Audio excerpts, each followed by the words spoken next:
Hello again, and welcome to another episode of Stories from Real Life. I'm your host, Melvin E. Edwards. Thank you for joining me for the podcast where personal stories can have a global impact. As you heard in the intro, our guest today is hypnotherapist Doug O'Brien. Doug, thank you for joining us today.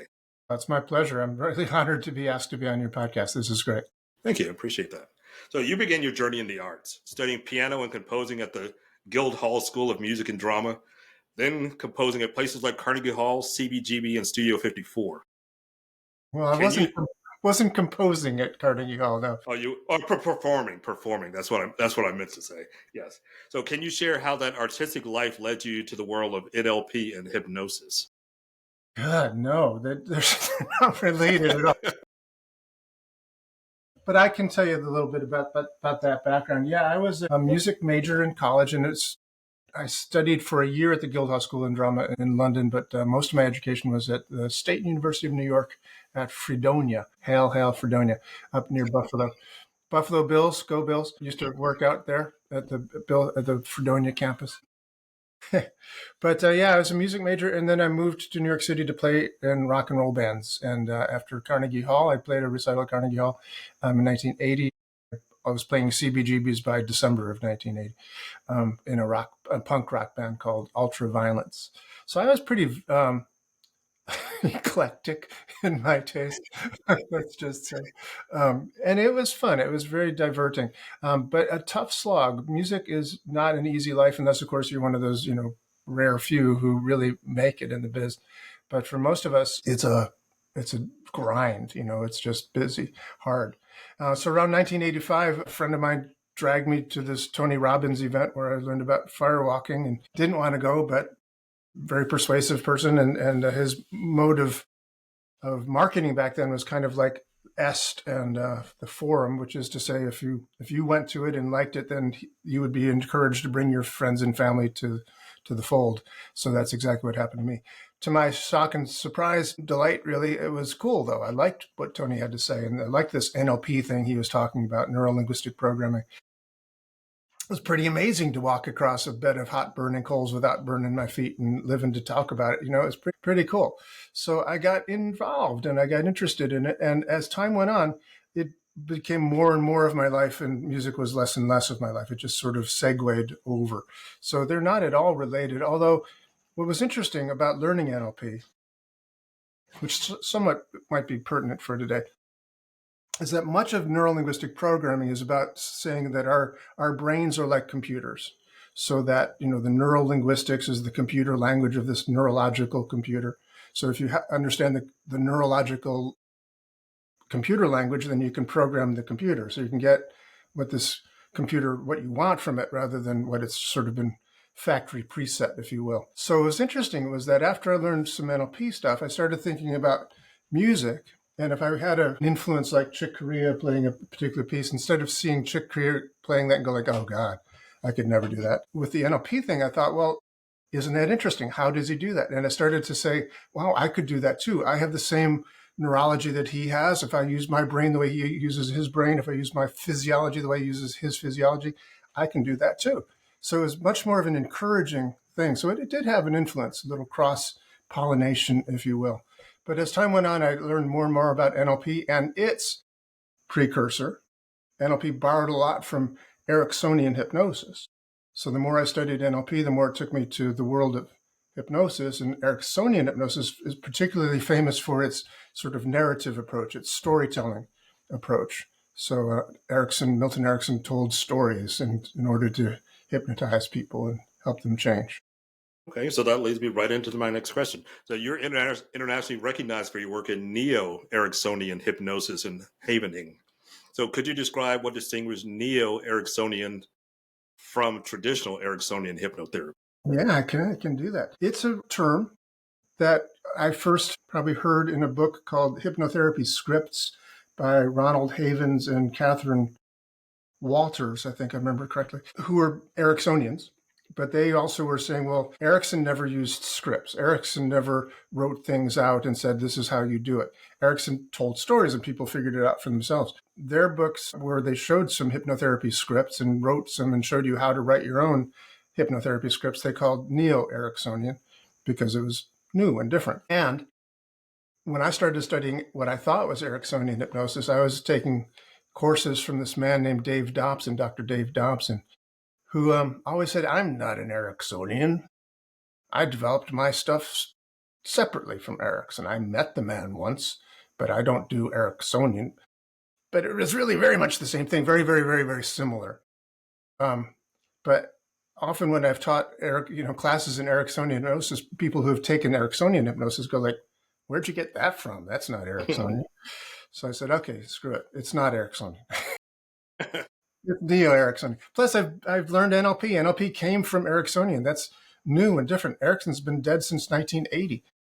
So it's new. It's new. You were still in punk rock bands back then. I was. That's true. I had never even heard of him back then. All right. So Robert Dilt's sleight of mouth patterns are central to your seminars. What makes these patterns uniquely effective in an NLP domain? Wow. You're asking some really good questions, Melvin. Yeah. When I was learning NLP, there were people who were so good at it, they could, number one, even do Ericksonian hypnosis.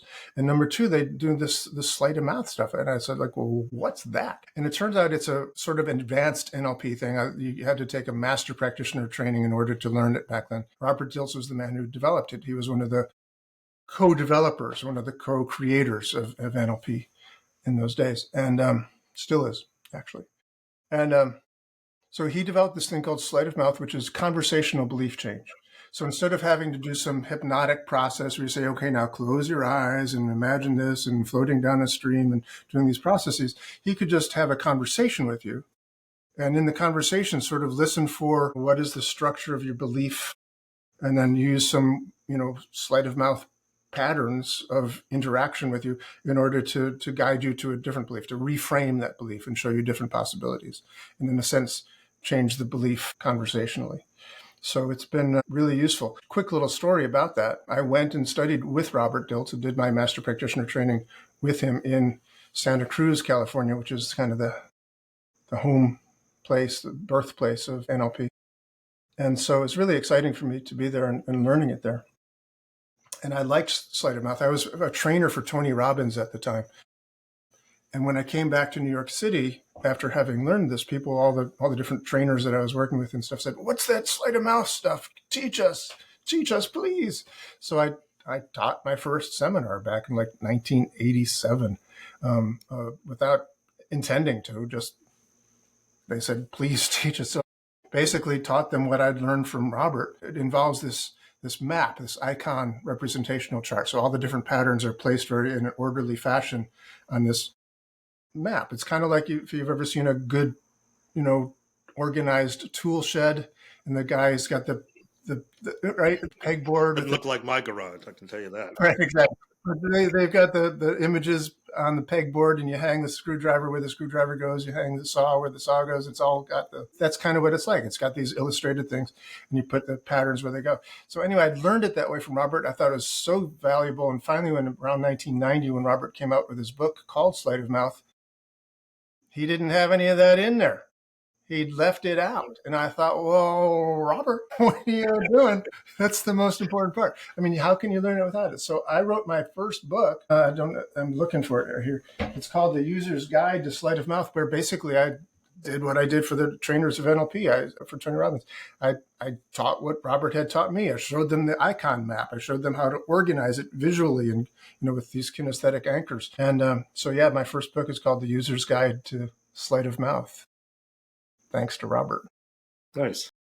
So could you walk us through one of the more powerful sleight of mouth patterns and perhaps show how you apply it to both a personal and professional context? Oh, my God, Edward. I didn't know it was going to be working so hard here. I thought I was just telling stories today. Yes, I can, Melvin E. Edwards. Well, since you asked, there are two ways of doing sleight of mouth, I think. Intuitively, interestingly, effectively. One is called the agreement frame. Well, I'm sorry, that's not true. It uses what's known as the agreement frame in order to align yourself with the person. And so you say, oh, wow, yeah, I can see that. I agree with that point. You're making a very good point there. I agree with you. And so it's yes and, like improv comedy, right? It's like yes and. So you say yes and. Then you say, I know your intention is to do such and such. But what's interesting is you're actually getting something else. So what if you look at it from this perspective? And, so you do this kind of very gentle align with, but reframe, align with and reframe, yes, and. So it's called the intent pattern. And you show them how you agree with their intention. It's a great intention. And yet what they're doing is not actually helping them get to their intention. It's getting them someplace else. So they shift gears in order to get their intention. So that's maybe one of the easiest ones to do. But one of the most effective ones to do, they're all effective. You have the right tool for the right job. It's like having that pegboard of tools. You use the screwdriver when you need a screwdriver. You need the saw when you use the saw. So the right tool for the right job. But generally speaking, kind of like the adjustable wrench of tools for Sleight of Mouth patterns is the analogy or the metaphor pattern where you tell a story, that illustrates maybe the flaw in their thinking, but also the alternative way of thinking that would be more useful. So as an example, quick story. I have taught this class, my Sleight of Mouth class, for many different sorts of people, NLP trainers, coaches. That's my usual student, if you will. But I've also taught it to real estate people in New York City. And one of the challenges with real estate people is that they want to get paid for their work. It's weird. It's weird.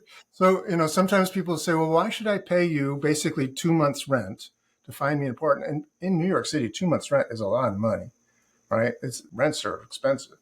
So, 2 months rent is a lot of money to pay somebody to find them an apartment, especially if I can just go on Craigslist and find a good apartment. I know a guy who got a great apartment on Craigslist, no fee.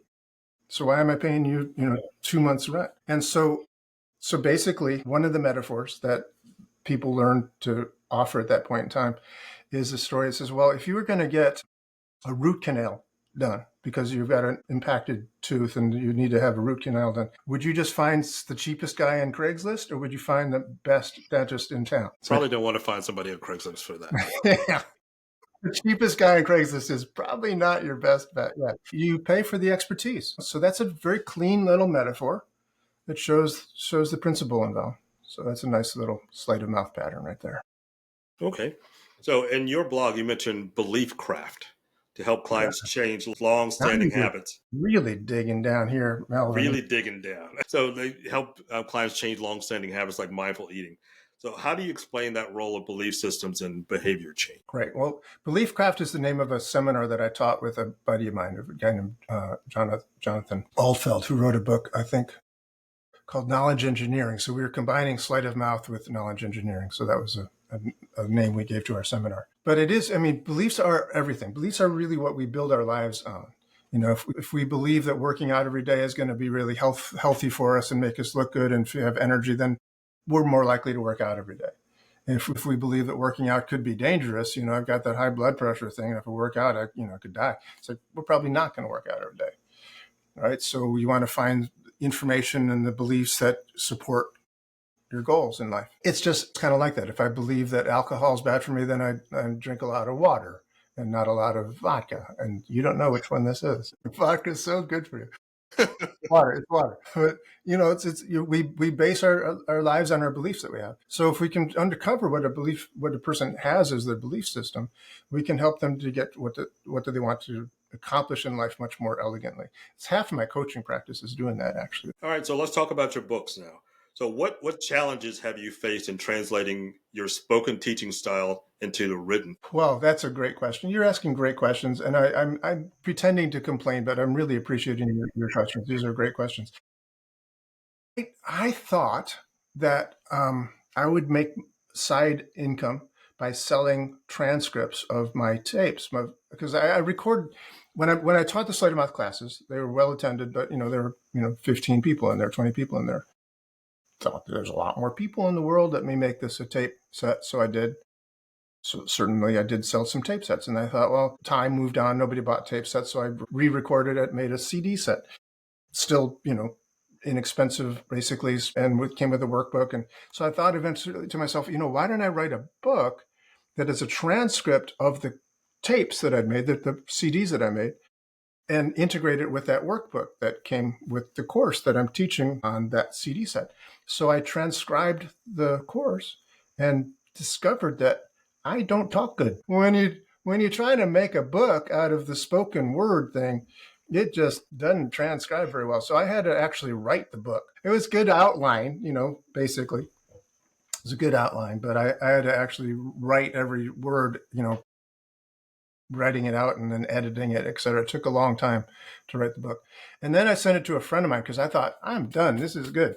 I am done. And I said, I'm going to send it to my friend David Gordon and get him to write a nice little quote for the cover. And I say, this is a great book. You should buy it. But instead, David, being the wonderful person that he is, took a few weeks and sent me back the manuscript with all this red marks on it and stuff.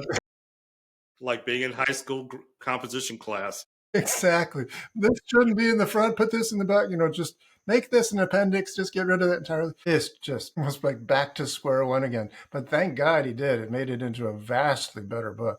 So it's challenging to just translate the spoken word into a book form. And so my book, The User's Guide to Storytelling, took me like 10 years actually to get down to be finished. So believe me, nothing AI about this book. I sweated this really literally for 10 years for lots of different reasons. But I'm very, very proud of how it has finally turned out because I like to make things simple, but not too simple. I go by I think it was Einstein who said things should be as simple as possible, but not too simple. So you want to get it across. And I think that fairly well defines my philosophy for teaching and for writing, as I try to make things as clear as possible and simple as possible, as few words as possible, but still get the message across so that people can get a complete picture. Nice. So you called Havening techniques a revolutionary psychosensory therapy. Yes, I did. Can you explain what Havening is? I can. Yes. Well, let me tell you a story. Okay, there we go. Havening, the word havening comes from the idea that when you're involved in a situation that may be traumatic, something bad that's happening, if there's no feeling that you can escape from it, if you can't get away, you could say there's no safe haven. So havening is the idea of it's bring you to a place of safety. It was created by Dr. Ronald Rudin, and his brother Steve, twin brother Steve Rudin. After a hypnotist named Paul McKenna demonstrated to show Dr. Ron Rudin about tapping. I don't know if you've heard of different tapping techniques, but Ronald Rudin was skeptical about its efficacy, why it would work, but he had no doubt that it did work. He tried it out a few times and people's phobias went away. And so he said, well, something's going on here. Let's figure out what it is. And so I'm going to tell you a very short version of this long story. So it took him about 10 years to do the research to find that when you tap or perhaps stroke certain parts of your body, that your body creates delta waves. It sends the signal to the brain in a delta wave. And that delta wave in turn, because our bodies are electrical chemical in nature, so the electrical delta wave goes to the brain releases chemicals in the form of oxytocin, dopamine, serotonin, and GABA, or gamma aminobutyric acid. So which that down regulates systems, calms you down a good deal. But it also does some other things as well that I could get into, but I'm going to give you a short version. So basically, psychosensory means it's psycho. We're talking, we're having intellectual discussions, we're using words, it's a psycho, but it's also sensory. So there's this stroking of the arms, and havening touch is this downward stroking of the arms from the shoulders down the elbows, or it's stroking the face or the hands. These all give you delta waves. And that delta wave is kind of applied neuroscience, because this awareness that this is what's happening in your neurology, literally in your brain, is a way that we can achieve emotional, psychological healing through this psychosensory approach. So that's what havening is all about. That seems like something that infants just inherently understand. Yeah, right. Absolutely. And mothers and fathers inherently understand. Like when a child is afraid of lightning or runs to mother at midnight, and mother doesn't go, oh, well, that's very interesting that you feel the way. Johnny, have a seat. Let's talk about this. When did this first happen? They don't do talk therapy, right? They say, oh, it's okay, don't worry. It's all right. It's all right. Right? So they do the stroking, very natural, very human, right? That's one of the great things I love about it. It's one of Ron Rudin's really developments of it. Is he saw, yeah, tapping works because you're stimulating this part of the body. EMDR works because you're creating delta waves when you move the eyes back and forth with eye movement desensitization and repatterning, EMDR. That's why that works. This is better. It creates a lot more delta waves. You get a lot more bang for your buck, if you will. Yeah, it's an amazingly effective therapy. Can you actually do it to yourself and have it work the Yeah, same way? absolutely. And funny thing, thanks to COVID, we discovered this is true. Not exclusively, but for the most part, prior to COVID, people would come into my office. People would come into other certified havening practitioner offices, and we would apply the touch to the client. So we would reach over and stroke their arms. We'd reach over and stroke their face, and it worked great. And then COVID happened, and we couldn't do that. People were miles from each other. So we did what some people had to do anyway. Some people had to do this anyway. Like, for instance, if persons were already certified, some sort of therapist, like in New York State, at least, like the licensed social workers weren't allowed to touch their clients. So a havening practitioner would sit in the same room as the person and show them what to do, but they would apply the touch to themselves. So we discovered that same thing works just fine over Zoom. So if I tell you, to do this, I'm providing the psycho part. I'm talking you through these things, through the different processes, but you're applying the sensory part, the touch, for yourself. And it works just as well, or at least nearly as well. That's really interesting. So you're also a peak performance coach, and you've worked with diverse clients from Broadway actors to rodeo riders. Yeah. And I really appreciate the rodeo riders. I'm in Texas and come from a family of cowboys and farmers. Really? Do you? Yes. Have you ever? I had two uncles who were bull riders. And yeah, that's what these guys were, bull riders. And the is it NPR? No, NBR, National Bull Riding Association? Yes, and National Bull Riding Association. And you know what it is. I can't even say it. National Bull Riding Association. Yes. Yeah, these guys were bull riders. They would get on a bucking 2,000-pound mad as heck animal that just wants you to get off me. And if they could stay on for 8 seconds, they won. But they'd still have to get off. And that's where the clowns came in. Right, exactly. Even if you win, this bull doesn't know it's over yet. He's still trying to get you off. And you got to somehow dismount without killing yourself. Yeah. Interesting. So how do you adapt your methods to suit those kind of varied clients? Very excellent question. Yeah, that's the thing about it. Ericksonian hypnosis, NLP, it's both of them really. They're about the client. It's all client centered. It's adapting what we do to them. Very different needs. To have your success be, whether you stayed on for 7.9 seconds or 8 seconds is amazing. Or if your hand, happened to, touch the animal, would disqualify you, sort of keep your head in a certain space where you're trying to be alive. That's a very unique situation. So if I was to sort of look up through my book of hypnotherapy scripts and say, okay, where's the page for not dying while at work for 8 seconds? Where's the script for that? There is no script for that. There just isn't one. So you got to, be ready and find out, what is the belief that they have? What do they believe is the situation? And then how do you interact with that and maybe shift the belief, maybe even just a little bit, right? Maybe even just a little bit, because they only need to stay on for 8 seconds. So maybe they've been bucked off at 7.8 seconds. Just need 2 more tenths of a second to be okay. So, it could be just a minor change or not, it depends on the individual. People are different.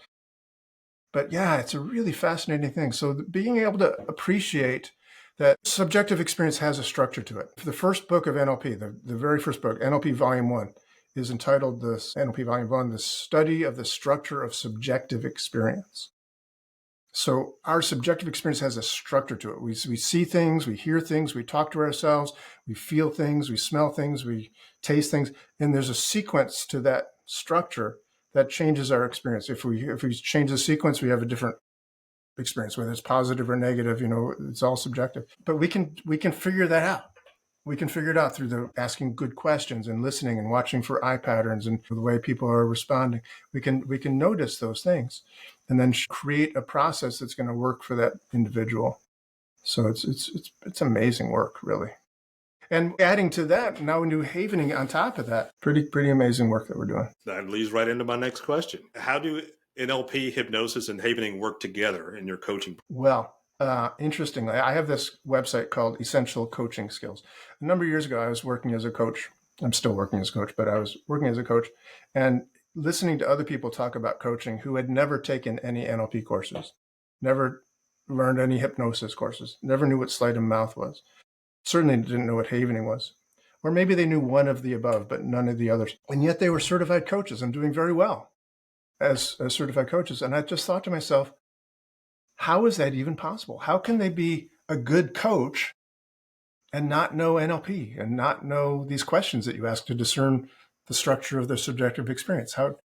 How can they be a good coach without knowing that? It seems to me that's an essential skill. So I named my website Essential Coaching Skills. And I teach those. I teach Sleight of Mouth. I teach hypnosis. I teach NLP as these essential coaching skills. Havening I do as a separate adjunct, if you will. It's not part of that curriculum, if you will, but many of my students, for obvious reasons, want to learn it and do. So, they work brilliantly well together. Great. That answered your question thoroughly enough, but it did. It does. So could you share a memorable client transformation story? So sort of an instance where combining NLP, Sleight of Mouth, and hypnosis led to something unexpected. Well, it's not terribly unexpected because we expect them to do well. We expect them. But yeah, the thing about the world of NLP is that it is looking to use kind of a structure. There's a lot of NLP patterns. Like there's the 6-step reframe as an example, which has 6 steps to it. And you follow step 1, it's followed by step 2 and step 3. If you're successful going through it, then you're done after 6 steps. You've made an important change. Ericksonian hypnosis is very different from that, right? So you tell stories and you never really know how a person's going to interpret the story, right? I could tell the same story to a room full of people and they'd all walk away with very different experiences of what I was talking about and what was important about that story. You know, they'd have different meaning they'd take from it. And so when Erickson would use these stories and these suggestions for people, sometimes they would shift their way of being in a way that was perhaps a bit unexpected, but still moving in the direction of positive functioning. Because everybody's an individual. One thing that Erickson always said is that everyone is as individual as their own thumbprint, right? So it's not for me to say you should do this or you should do that. Let the person experience it and express it for themselves. So what you do really is, in a way, you dehypnotize them. Dave Dobson always used to call it that. He said, I'm not a hypnotist, I'm a dehypnotist, because I'm interrupting those patterns that keep people stuck in certain ways of being. I'm a victim, I'm a victim, I'm a victim. It's like, interrupt that pattern, let them find something new. They say, oh, and it would be expressed in very different ways for different people.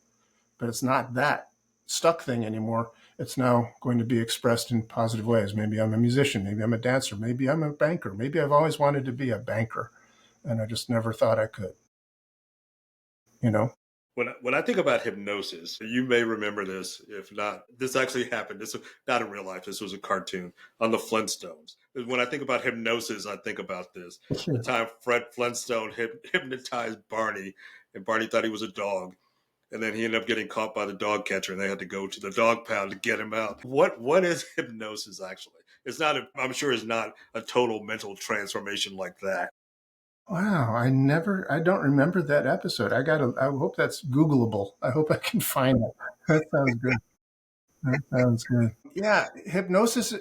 I think I listened to one of your other podcasts about healing. That people's unconscious minds are us. We are our unconscious. Our subconscious, our unconscious, and our conscious mind are one unit that they interact with each other. And so we might have a conscious mind that says, I want to go that way, but it's your unconscious mind that gets you there. Moving this body, there's 600 different muscle groups that have to work in tandem in order to do what I'm doing very easily right now, which is to walk back and forth across this space. It's really hard. I worked at a hospital for a while. I did pre-surgical hypnosis for heart patients at Columbia Presbyterian Hospital in New York. Every now and again, I'd be called into some other departments. So I was working with some guys in rehab who had had a stroke, right? So they'd lost the ability to walk, something they had been doing their whole life. Suddenly they couldn't do it. So they had to relearn how to do it consciously. right? So they had these parallel bars and a physical therapist helping them, and they try to move that leg, right? Yay! And that was it for the day, right? Let's do some more tomorrow. And over time, and not that much time, but a few weeks, they'd, learn to walk again without the parallel bars. And then pretty soon, they'd be walking again fairly normally. Kind of amazing. The brain is very plastic in that way and create new pathways in spite of some brain damage that might happen through the stroke. It's quite remarkable. But I think it does us a disservice to think that the conscious mind is all we are, that ego, that little thing. I often describe this conscious mind to being like a little kid in the car seat in the back seat with a little steering wheel going, I'm driving the car, I'm driving the car.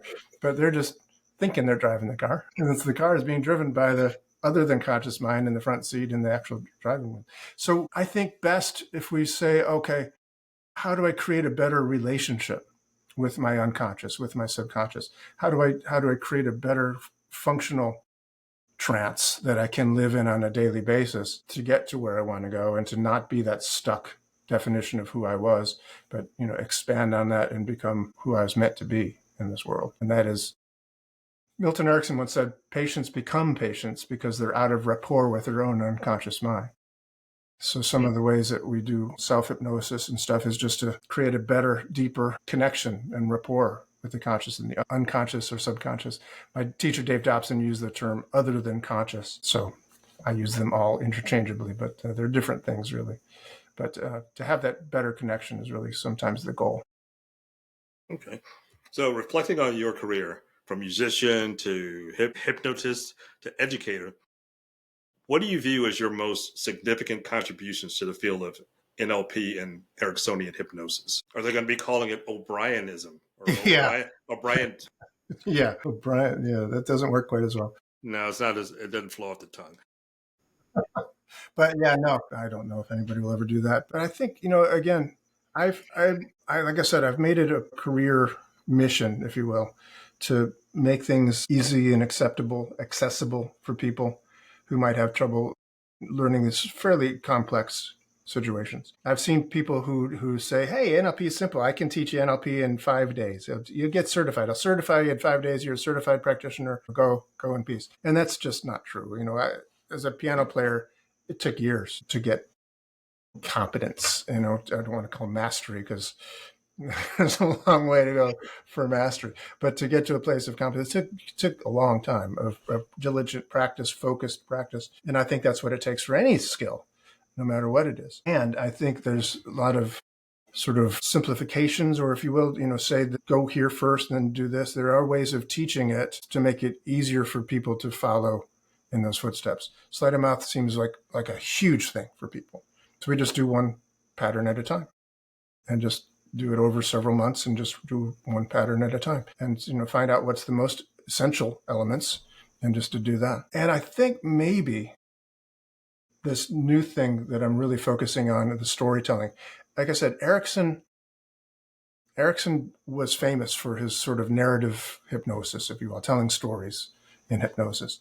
And so I started teaching a course a few years ago with a friend of mine in England named Nick Kemp, who we taught a course called Stories from the Outside In, and it was about therapeutic storytelling. It was about Ericksonian hypnosis, but just the story for how do you structure the stories? How do you make these stories? As time went on, we did less and less therapeutic storytelling and just sort of basically storytelling. How do you create a good story?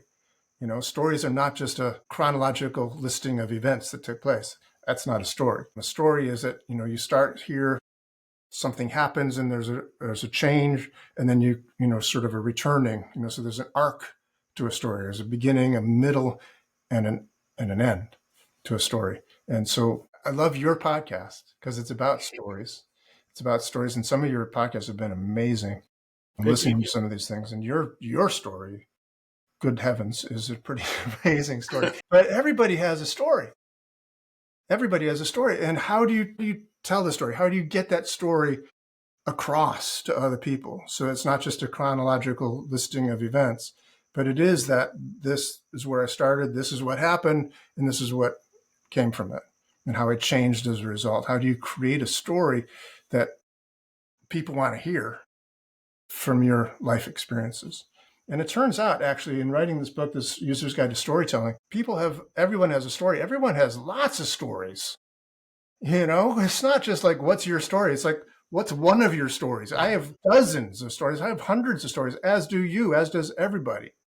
Right. And it's really, the question is, how do you structure it and tell it in such a way that people, get it and hear it and resonate with it? Stories will do that if you do it well. Yeah, I always say everybody's got stories to tell, just not everybody knows how to tell their story. Yeah, exactly. Exactly. So I saw somewhere where you described yourself as a quiet and polite man with a wicked sense of humor. I said that. So, yes, it's online somewhere. See my sources. So, how does your personality blend your influence in the way you teach and connect? Well, I had a greeting card that I liked so much. I put it in a picture frame and had it over my desk for many years. It showed a clown, kind of a harlequin figure. Basically, the caption said, "Life's too mysterious. Don't take it serious." Um, my wife is literally a clown. She would hate me if I did this, but this is a foam nose. But you're going to do it anyway, huh? This is not an official clown nose. I have an official clown nose. She is literally a clown. She teaches clown in New York City at the Barrow Group. So it is about finding the humor in life. I mean, life's hard, but it's also funny. We can part of what she does in her clown teaching, and she teaches at the New School, is to help people find their own ridiculousness, to be comfortable with your own ridiculousness. And I think that's so important in just life, and my coaching and my therapies with people and my teaching with people, it doesn't have to be perfect. And it's improved my piano playing too. When I started play piano, at the Guildhall, the Guildhall was a tough place. I mean, there are kids there who are half my age from, Japan or whatever, who were great, much better than I was. And they were like 8. I hated those kids, but it's like, and you have these competitions, these piano competitions and stuff that you worked your butt off for. I mean, hours a day, hours and hours for days and days and weeks and months and months. Maybe one person wins them if they're lucky. I mean, yes, of course somebody wins them, but everybody benefits from the competition, really, ultimately. You get much, much better at it. But I was still, as good as I might have gotten to be technically, I was always terrified to perform. I was scared. I don't want to say bad words on your podcast, but I was scared. It scared the bejesus out of me. So accepting my ridiculousness, accepting this, like, I'm not perfect, but this is me. Take it or leave it, Monsieur Flop. I go up and I play the piano for people and say, hey, hope you like this. This is what it sounds like. It's a pretty good song. Hope you like it. Here's how it goes. And I just play it, and turns out people do like it. If it's fun. And somebody once said to me, it's pretty rare for all those people in the audience to be sitting back thinking like, I hope he sucks. I hope he falls on his face and is just not do that. It's they not a want sporting event. Right. Where half the people are against you.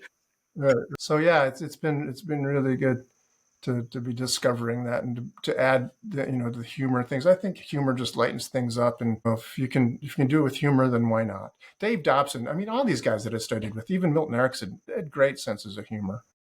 And Dave Dobson said, well, while you're interrupting this stuck pattern, if you can just add a little humor to it too, why not? Why not make it fun while you're at it? As well. Might as well. All right, so we start to wind down the conversation. I just have a couple questions left for you. So if you could hypnotize any famous historical figure just for a fun conversation, who would it be? Why would I need to hypnotize him first? Because you're a hypnotist. You could just have a sit-down conversation at dinner with him if you want. Oh man, there's so many people. Wow. What about languages? Because I don't speak ancient Arabic. This is hypothetical, theoretical. You speak whatever language they speak, or vice versa. Well, I would love to have a sit down with Milton Erickson, because he died before I even heard his name, at least that I was consciously aware of. So I would love to, sit down and maybe be hypnotized by him. I'd love to have a conversation with him. That would be amazing, because he was an exceptional human being. And everybody who did have a conversation like that with him remembered it. You know what I mean? would you want to sit down with Freud? Nah. Me either. I mean, I'm sure it would be fascinating. My teacher, Dave Dobson, was very anti-Freud. He used to say, Freud was the greatest hypnotist of all time because he hypnotized generations of people to believe that you had to do Freudian analysis to make change. And that's just a BS. So that's a belief system. He said. Freud the fraud. Well, maybe not quite that far, but we'll just leave him out. Dr. Rudin loves him. He thinks he's a genius, and I think there's a case to be made for that. It was a situation back in those days where nobody understood the unconscious mind. He got that a lot from his studies of hypnosis. By the way, Freud did study hypnosis. Hypnosis was a big thing back in the 1890s and stuff. Freud learned it from a guy named Coué. A lot of his theories of the unconscious came from his work with hypnosis.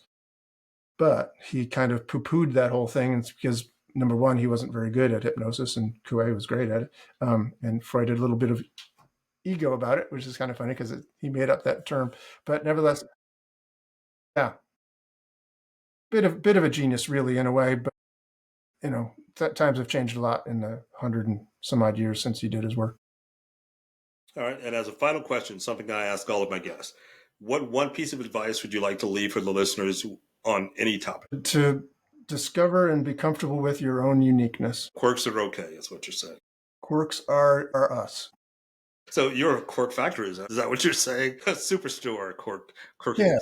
But just for a quick second, I don't want to make this isn't about a commercial or anything, but this book, Stories, the User's Guide to Storytelling, is about that. It's saying, what's your story? What's unique about you? Not what's the same about everybody else that everybody else can say that's you, but what's unique and different about you, and how to just own that and love that and accept that about yourself and know that that is your strength. And I think that's a lot of what this is all about. It's sometimes surprising that other people might be interested in hearing your story that you think is just mundane or routine. Some people may not have ever heard anything like that, and they may be motivated. Well, thank you for that. And thank you for saying that. And thank you for doing what you're doing. I'm really enjoying listening to your podcast and all the stories that people bring here on your amazing podcast for real life stuff. It's amazing. Good stuff. I really appreciate that. Thank you. Thank you, Doug. So please go to my website at podcastreallife.com for more information about my guest and the things that we discussed today, including links to his books. So that's it for today's episode of Stories from Real Life. Join us again next time for another chance to learn from each other. Until then, don't forget to shine your light wherever you go.